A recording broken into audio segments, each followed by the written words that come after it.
거점 영어센터 영어 강사님을 전화도 네, 해서 이 교육이 이제 그동안 진행됐던 거와 지금 교육 예산 문제로 제천시와 교육청의 이제 어떤 부분과 또 거기에 일선에서 이제 선생님으로 활동하시는 김지현 네. 선생님이 연결해서 한번 이제 기승전결로 자초지종을 한번 듣도록 하겠습니다. 자세히 시민들이 지금부터 시작하는 거예요? 예, 예. 김지현 선생님 아, 예, 선생님 나와 계시죠? 이렇게 네, 안녕하세요. 말씀 좀 부탁드릴게요. 네. 일단 저는 제천 중앙초등학교 거점영어센터에서 내국인 강사로 아이들과 함께 공부하고 있는 김지연이라고 하고요. 네, 일단 저희 거점영어센터라는 거는 많은 학부모님들이 아직 모르시는 분들도 많은데요. 일단 10년 동안 지금 올해 10년 차 계속 유지되어 온 제천시의 교육복지 사업 중의 일환으로요. 일단 방과후 학교라고 생각하시면 되고요. 저학년부터 1학년부터 6학년까지 수준별 회화 수업도 진행이 되고요. 네, 문법반도 진행이 되고, 특히 저학년 같은 경우는 파닉스반을 기초로 저희가 수준별로 학습을 진행하고 있어요. 체계적으로 저희가 프로그램을 만들어서. 네. 그리고 저희가 가장 특색 있는 부분은 원어민 선생님 비중이 굉장히 크다는 거예요. 보통은 원어민 선생님이 주가 돼서 저랑 같이 팀피팅으로 수업을 진행하시고요. 네. 그래서 최소 주3회 원어민 선생님하고 50분 풀타임으로 수업할 수 있는 그것도 무료로 복지 혜택을 받을 수 있는 진짜 되게 좋은 프로그램이거든요. 교육 시간은 이제 몇 시간 진행되고 일주일에 몇 번 하고 그런. 네. 그거는 이제 반별로 저희가 이제 따로 시간표가 매번 나와요. 네. 그러니까 저희 같은 경우는 일단은 학기제로 운영이 되고요. 1학기, 그다음에 여름방학 캠프, 2학기, 겨울방학 캠프 이렇게 총 4학기제로 운영이 돼요. 네, 그리고 저희 같은 경우는 이게 저소득층 아이들, 그리고 뭐 한자녀 부모, 이렇게 소외계층 아이들이 우선순위가 되는 복지 우선순위로 사업이거든요. 교육생들을 받는 거예요? 네, 그 아이들이 신청을 하면 무조건 그 아이들이 항상 우선순위예요. 그리고 저희들도 항상 그 아이들이 먼저 수업을 받을 수 있게 배려가 되고요. 특히 그 아이들 같은 경우는 저희 교재비도 무료고요. 예, 모든 것이 다 우선순위가 되는 음. 저소득층 계층을 위해서 중점으로 만들어진 네, 복지 사업이거든요. 네, 선생님 거점이 지금 세 개 곳에서 이제 운영하고 있지 않습니까? 그죠? 네, 네, 세 개인데 총 학생이 한 몇 명 정도 교육을 받고 있어요? 어, 저희는 지금 평균 이번 학기에는 138명 같이 진행하고 있고요.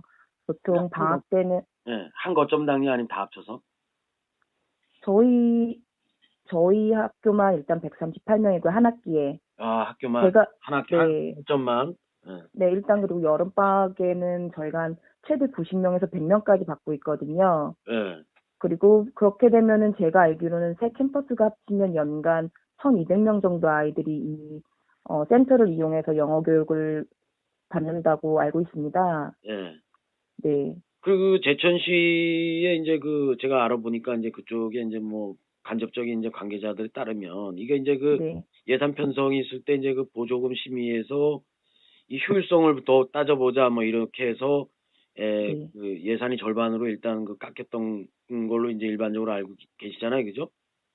그 부분 저희는 사실 혹시 그 부분이 굉장히 좀 많이 예, 현장에 있던 분들은 그 부분이 제일 궁금했었어요. 저희가 사업이 진행되는 게 응, 처음에 예산이 항상 먼저 내려오고 그럼 저희가 그 예산에 맞게끔 사업 계획서를 올립니다.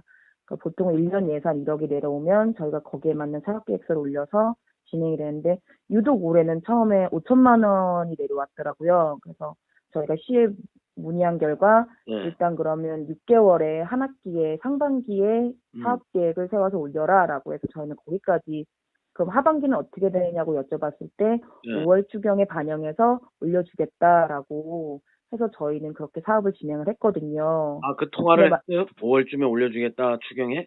네, 저희 교장 선생님단이 이제 저희가 추경이 5천만 원밖에 안 내려왔으니까 상반기밖에 안 내려왔으니까 그럼 하반기는 어떻게 해야 되냐라고 음. 문의를 했을 때 그건 교장 보통 선생님들도 얘기하신 거예요?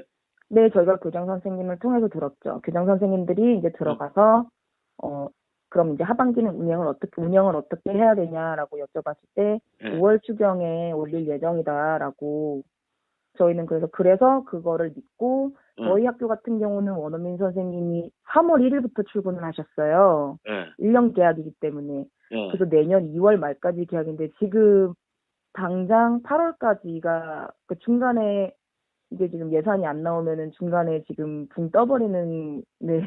그럼 붕 어떻게 떠버 되는 거예요? 그 선생님은?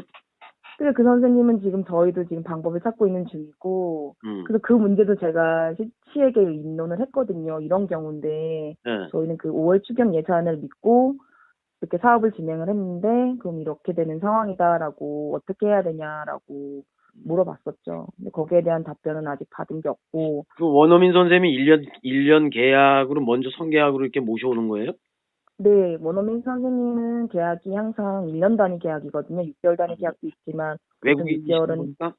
네, 그리고 네, 또 이제 궁금한 게, 네,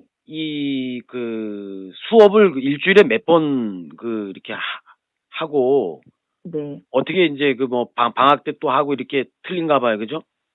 일단은 저학년은 저희가 시간표를 짜다 보면 저학년 같은 경우는 레벨별로 보신다고, 그러니까 수준별로 네. 회화반이 진행된다고 보시면 돼요. 그럼 예를 들면 1학년 같은 경우는 파닉스 반을 만들어요. 그럼 네.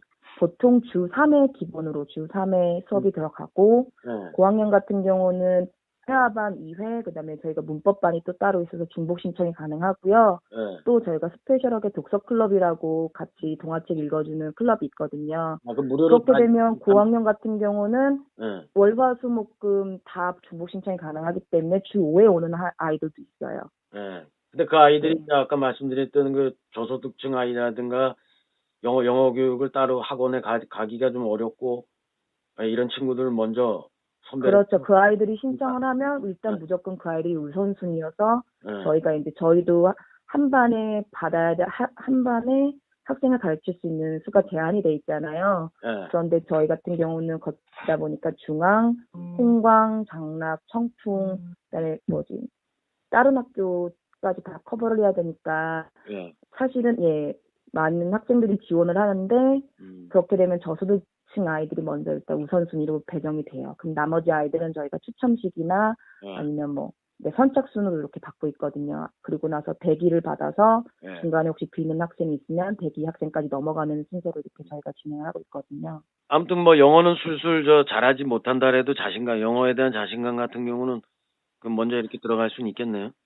일단은 특히 저학년 같은 경우는 제가 현장에서 직접 경험하기로는 원어민 선생님하고 잘 영어를 배우든 안 배우든 원어민 선생님하고 접촉하는 시간이 늘어날수록 아이들이 굉장히 자신감이 많이 붙거든요. 스스로 한번 해보려고. 그러니까 저희의 목적은 음. 일단 자연스럽게 저희가 학원이 아니잖아요. 예. 그러니까 자연스럽게 영어를 어떻게 보면 원어민 선생님, 그러니까 미국이나 원어민 선생님들과 자연스럽게 생활하면서 예. 자연스럽게 익히도록 하는 게 저희의 목적이거든요. 네네. 그래서 저희가 학기제를 운영할 때는 기본 교과서를 이용하지만 중간중간에 요리 수업이라든지 야외 수업이라든지 미술 수업이라든지 영어를 항상 접목시켜서 저희가 자연스럽게 영어를 습득하도록 그런 프로그램을 많이 생각하고 있거든요. 개발하고 같이 하고 있거든요. 네. 자, 그러면 이제 좀 많은 얘기 들었는데, 이제 마지막으로, 이제 그동안 한 8년 네. 정도 이제 해온 교육 사업이잖아요. 그죠? 네. 예. 그런데 예전에는 이제 1년 단위로 이제 예산을 편성했는데, 요번에는 이제 제천시에 따르면 보조금 시민에서 이 성과에 대해서 한번 봐야 된다. 그래서, 네. 예, 이 교육 성과라는 건 사실 눈에 보이기는 어렵지만, 네. 서류상이라도 어떠한 이런 게 있다. 라는 보고서라든가 어떤 증빙 서류가 없어서 네. 예산을 더 추가할 때 어떤 증빙 서류를 요구를 했는데 네. 하나도 안 가져왔다 이렇게 또 말씀을 하셨어요. 그 부분에 대해서는 어떻게? 저희에게 만약에 그런 얘기를 먼저 꺼내셨다면 저희가 그런 서류를 준비를 했었겠죠. 네, 그런 얘기 없었어요? 네, 그러니까 저희가 상반기 예산을 집행하고 하반기 예산을 네. 저희의 성과를 보고 평가하겠다라고 말씀하셨으면 저희가 그런 성과를 낼 수 있는, 보여줄 수 있는 무언가를 저희도 만들었겠죠. 근데 저희에게는 그런 얘기가 사실은 현장에서는 듣지 못했습니다. 아, 듣지 못했어요? 네. 아, 그리고, 저희가 받은 거는 시에서 그냥 아이들 현황 몇 명인지, 예, 저희가 수업을 어떻게 하고 있는지, 그래서 저희가 레슨 플랜을 매주 짜거든요. 그 레슨 플랜 보내드린 거 추후에 그 2개밖에 요청받은 게 없었거든요. 그러니까 지금, 학생들 현황 사항만 일단 물어보셔서 그 자료만 보내드렸거든요. 예.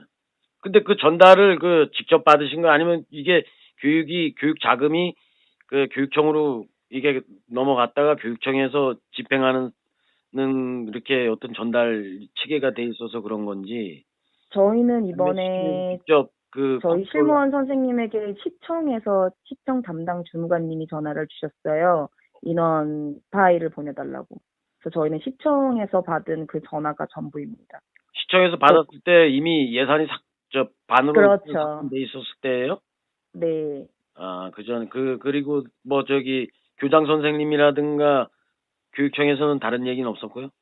교장 선생님들이 이제 이제 하반기 추경이 이제 안 됐을 때, 하반기 추경이 안 됐을 때, 예. 이제 그 추경을 어떻게 할 거냐 했을 때, 저희에게 뭐 보고서를 준비해라, 뭐 네. 그런 얘기가 아니라, 말 그대로 지금 하신 말씀대로 이게 뭐 교육의 실적이 보여야 되는데, 실적이 안 보인다. 그런 얘기를 하셨다고, 그리고 교장 선생님이 거기서 교육의 실적을 어떻게 그래프로 보여줄 수 있느냐 그런 식의 대화를 하였다고만 저희는 전해 듣고 그러면 하반기 예산은 우리의 실적을 보고 할 테니 실적을 준비하여라라고 정확하게 전달받은 사항은 없습니다. 아무튼 이제 그런 부분에 있어서 핵심 포인트는 예산이 하여튼 반으로 절감이 되면서 네. 반으로 절감이 되면서 그동안 이제 이 2달 정도의 이제 공백이 생기거나 아니면 사업이 중단되는 이제 위기가 생겨서 네. 그 뭐 학부모님이나 이제 또 우리 일선의 이제 선생님들이 이제 강한 이제 어떤 불만과 이제 반발이 이어졌다. 이제 이렇게 이제 정리하면 되겠네요. 그렇죠. 예. 뭐 또 다른 건, 예. 제가 되게 아쉬운 게 제가 여기 현장에 있으면서 저희가 뭔가 이렇게 분명히 행정을 하다 보면 당연히 이제 위에서 하시는 분들이 생각하기에는 당연히 개선책이 보일 거라고 저도 그렇게 생각이 들거든요. 예. 그러면 저희도 그런 개선책을 피드백을 받고 싶습니다. 이게 어떻게 보면 되게 그러니까 피드백을 컨트롤을 받고 싶다. 받고 싶은데 저희는 여태까지 이런 문제가 생겨거나 어떻게 누구와 어떻게 소통을 해야 될지 좀 현장에 있으면서 약간 소통이 부족하다, 어디와 소통을 해야 될까라는 그런 의문점을 계속 저는 가지고 있었거든요. 계속 뭐 교육에 대한 효과가 없는 것 같다라고 말씀을 하실 때마다 그렇다면 저희와 직접 와서 얘기를 하시면 저희도 그 방안을 듣고 노력해보고 그럴 텐데 그런 과정이 없었던 게 굉장히 많이 아쉬워요. 그러니까 서로 간에 이제 어떤 예산을 편성하고 주고 받고 또 교육을 하는 입장에서 서로 간에 어떤 대화와 소통 방향을 모색하는 특히 저희 현장에서 직접 일하고 계시는 분들과요. 네. 그리고 참 일각에서는 외람된 질문입니다만은 아주 극소수의 분들 중에는 이제 또 강사분들 또 외에 이런 분들 것도 뭐 인건비 문제라든가 뭐 이런 것에 대해서 때문에 또 그런 게 아니냐라는 또 얘기도 그런 점도 저희랑 만약에 소통을 했으면 문제점을 개선하도록 노력을 했겠죠. 저희는 도대체 어떤 문제점으로 저희에게 예산을 깎은지 이유도 모른 채 노력할 수 있는 또는 개선할 수 있는 그런 시간도 주지 않은 채 일방적으로 이렇게 예산이 내려오니까 그런 점이 좀 많이 답답해요. 차라리 그렇게 저희와 직접 이런 부분이 문제이지 않습니까? 이런 부분을 개선하셔야 됩니다. 라고 직접적으로 저희와 소통을 했다면 저희도 개선을 노력을 했는데도 만약에 결과가 계속 개선의 노력이 보이지 않으면 8년간 계속 그런 게 없이 그냥 저는 지금 제가 여기 중앙초등학교에서 일한 지 2년째인데요. 2년 동안 저는 관리 그런 소통을 하지는 못했습니다. 그러면은 그 전에 저 선생님도 하시다가 이렇게 바뀌신 분들이 좀 있으신 거네요. 그렇죠. 네. 그러니까 계속 해오신 게 아니고. 네. 예. 그러면은 뭐 일단 그 뭐 이 고용 문제라든가 이런 부분에 있어서는 오해가 있을 수가 없겠다는 생각도 들고 그러면은 그 이 지역의 그 예산 내 교육 문제 편성에 있어서 서로 간에 이제 그 소통과 방향 토론으로 해서 긍정적인 방향을 모색해서 지역에 이제 어려운 아이들이라든가 이런 분들에게 꼭 그렇죠. 필요한 영어 교육이다라는 그런 말씀으로 이제 그러면 네, 네. 정리를 하도록 하겠습니다. 아무튼 그 바쁘신데 이거 인터뷰 풀로 해서 저희가 네. 저 강사님에게 듣는다 해서 이렇게 네, 네. 하도록 하겠습니다. 하여튼 오랜 시간 동안 그 좋은 말씀 해주셔서 고맙습니다. 감사합니다. 어쨌든 제천시 지방교육에서 진짜 좋은 제천시만 갖고 있는 특색적인 사업이거든요. 그래서 오히려 이걸 유지시키고 발전시키는 방향으로 행정하시는 분들이 조금 더 배려해 주셨으면 좋겠습니다. 예, 예, 네, 감사합니다. 예, 예, 고맙습니다.